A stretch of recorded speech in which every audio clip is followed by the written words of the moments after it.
Hello everybody and welcome back to the channel. My name is Invin. Today I'm going to be bringing you guys a video on how to actually enjoy and have fun to the most in the open beta. And a lot of people have been asking this question on the channel. They've been wondering, okay, we've got the optimization stuff, we've got how to power level, how to do all of that stuff, but because the open beta is only a short duration of time, and for those of us that don't want to sort of like min-max it when the game comes out, what are some things that we should do to enjoy the game? So I'm specifically going to go over the open beta today, with some of these points being a bit more throwaway, given that we only have 3 or 4 days to experience this. But these are going to be some really fun things that you can do to enjoy your time in Eternum while you do have the chance.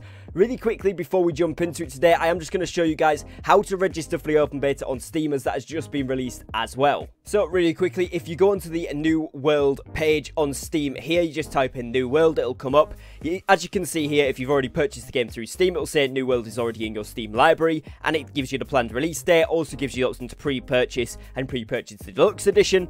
Now, underneath this, it will say New World Open Beta, and there's a button that says click here to register. Now, right now, I've already done this, so as you can see, it says you've requested access. Keep an eye on email notification from Steam when the developer is ready to accept more participants. So as far as we're aware, they're going to do that at some point over the next sort of 20 hours before the game is released tomorrow, hopefully with a decent amount of time so that we can actually get the pre-download done. But this is how you do it. There's literally a button here, you click register, and then they will email you through whichever email is connected to your Steam account when you are able to download that game and play it. So hopefully, as I say, a few hours before we get actually into the game, so we can all get that downloaded in time. So moving into today's video, then, the first thing here is going to be to explore. There is tons and tons of things to do in Eternum, tons of very, very cool landscapes, areas, mobs, and all of that kind of good stuff. So one of the most beneficial things you can do during the open beta in terms of progressing but still having a lot of fun is going to be to actually just explore the zones. This is going to mean that you're going to know where a lot of things are that other people might not have taken the time to look for. You can find some cool spots if you're going to be doing thumbnails for YouTube videos, you want to take Steam artwork, or indeed you just like going to cool places, then this is going to be a really good thing to do. Not to mention, you're going to be able to find a lot of resources that other people might not have tapped into because it's not necessarily the most efficient run, but maybe it's a more appealing run, okay? It's got a good scenery to it and all that kind of thing. And so if you're on top of that, if that's something you're interested in, exploring is going to be really cool. Now also, there might be some certain monuments that have good loot areas in, maybe 3-4 chests in one area that's not popped up for other people, or you've not seen it in a video or whatever, and that's a really good thing that you can find by exploring the map as well, so I would definitely recommend doing that. The second thing here would be to duel people, whether this is friends, company members, random people on the server. Dueling is a ton of fun. You lose no durability during a duel. Also, it doesn't matter when you die, you literally don't die, you just respawn or go back to full health or whatever once the duel's ended. And literally, it's a very fun way to improve your PvP skill, obviously, because you're dueling more people, getting used to the mechanics of your weapon. But also, it's a good way to kind of work out who's the best in your friendship group, who's the best on the server, and indeed who's the best in your company. So this is a really fun thing. I really enjoy dueling, and particularly during the open beta, I'm going to try out a few different weapons, level them up a little bit, and then go ahead and duel a few people with them to see which ones are the best for PvP for me. And I would recommend you guys do the same, because again, it's kind of progressional, kind of helps you out, but it's also a ton of fun. Now, following similar to this is going to be to do open world PvP. Now, this is where I have made the most fun happen in New World for me personally. If you don't enjoy PvP as much, it is still really, really fun. Trust me on this, because when you can make some frenemies in the global chat, maybe some people in the opposite faction, and if they're in global chat giving it what for on their behalf, saying that they're really good PvP players, you go, all right, bring a group of 5, meet outside Windswood, you bring a group of 5, and you fight it out. It can be really, really fun. And I've even had some larger scale stuff where we've had 10-15 random people from the same faction as me outside fighting 10-15 people from a different faction, made some friends whilst doing it on my faction, and also made some frenemies there with those other player factions that have been fighting us, and it's been a ton of fun just to go in and have a big brawl. And these generally happen outside like Windswood, Brightwood, anywhere where there's quite a big concentration of players depending on what stage of the game you're in, and obviously where most of your players are based. And this is really good because sometimes you'll see it in faction chat or in global chat, people will just put PvP at and then a city name, so you can go over to that settlement, head outside, and there'll generally be some PvP, which is really, really fun. I would strongly recommend doing this. This is where I've had one of the most fun in New World overall. Now, if you get to the point in the open beta where you do manage to get a house, obviously you need territory standing level 10 and you need the gold to be able to purchase it. But if you do get to that point, I would strongly recommend buying a house, testing out the mechanics, obviously with the storage and things, because that's really, really important. But also try decorating it. Most people haven't got round to this. I did this a little bit in the preview, but last closed beta, I didn't do too much of it. And it is actually really fun. Getting your style points up is actually kind of like a little competitive thing within itself for all the other people that have the same house as you. You want to be at the top, then yours is displayed, and it's just another little thing that's implemented into the game, which is a really nice feature.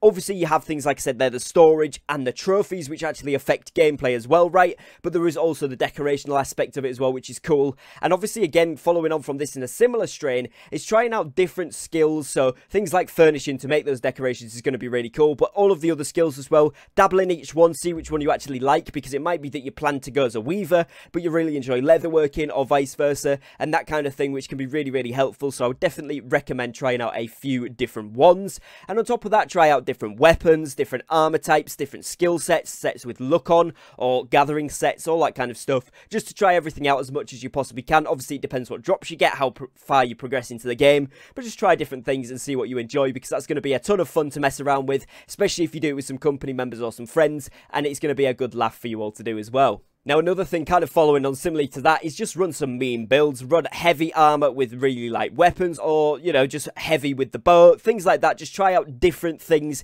Have fun with it. Wear loads of random different pieces of armor that look funky. Color them something random with dyes. Do whatever you want. You know what I mean? Just take this as an opportunity to have fun with the game. Mess around with different things and actually work out, you know, what's good, what's bad, what do you prefer, whilst having fun with it as well. Because that's going to be the most important thing. If you do get to the point where you get a high enough level and you've got progressed enough in the main story to get to the first exposition, run this through a few times as well, because this is really, really fun. The puzzle aspects of it are not too much in this one, and it's more of a case of just going through and killing mobs as a team. And if you do this with friends or company members, this is a great way to have fun. You can all have a chat, even through VoIP if you don't use Discord, but obviously a lot of people will use things like Discord. You can go ahead and do that whilst you're playing, and it's a lot of fun too. And running on from this as well is run the first expedition as a meme setup, so run all DPS, see if you can clear it as all DPS with a little bit of sustain there. Run it as all healers, all tanks, whatever you want to do, just have fun with it. See if you can do a company's server first all tank run or something like that. Like, it could just be a lot of fun to mess around with different builds. You can all respect a tank, run through it and see how you get on, all that kind of thing, which should be really, really fun. So there's loads of ideas you can do there with having fun with those expeditions and open world PvP. And kind of following on from all of these points, if you don't yet have a company, find one during the open beta. It will make the game 1,000 times better. Obviously, you can play this by yourself or in a small group of friends, which is really, really cool, because it gives you that ability and that aspect to do that. But being part of a company, particularly one of the more relaxed ones, if you are just going to be playing several times a week or whatever, this can be a ton of fun, because just having a community to hop on with and chat to, people to run expeditions with, people to run open world PvP with, faction PvP, all of that stuff just makes the game a whole lot more enjoyable. Even if you only get to know them through in-game text chat, it is still really, really fun, so I would highly recommend that. So hopefully you guys have found this video useful, informative, and some good suggestions on how to actually have fun. For all of you that aren't min-maxers that have been asking for this sort of video, hopefully this is the sort of thing you were expecting. And again, once we get full release, we've got all the patch notes. I'll bring you guys updated videos there for that, and I'll give you guys some more ways that you can have fun when full release does come around, because I've got a good few ideas tucked up my sleeve for that. So make sure to stay tuned to the channel. If you have enjoyed today's video, make sure you leave a like on it down below, as that really does help me out. If you are new to the channel here and you'd like to see more New World content, be sure to subscribe down below, as I'm bringing you guys New World content every single day, so it'd be great to have you here as part of the channel community. If you would like to join the Discord community, we've got hundreds of people over there now. We're enjoying a great chat about everything New World related. We've got video content, we've got informational content, we've got resources, we've got chatting channels, everything. It'd be great to have you involved in that, so if you do want to join, the link for that will be in the description and in the comments. And if you would like to directly support me here on YouTube by joining the membership program, the join option is down below as well. You can click on the join button, see the options we have available, and that helps support my content here on YouTube as well. Other than that, as always, thank you very much for watching, guys. Take care and peace.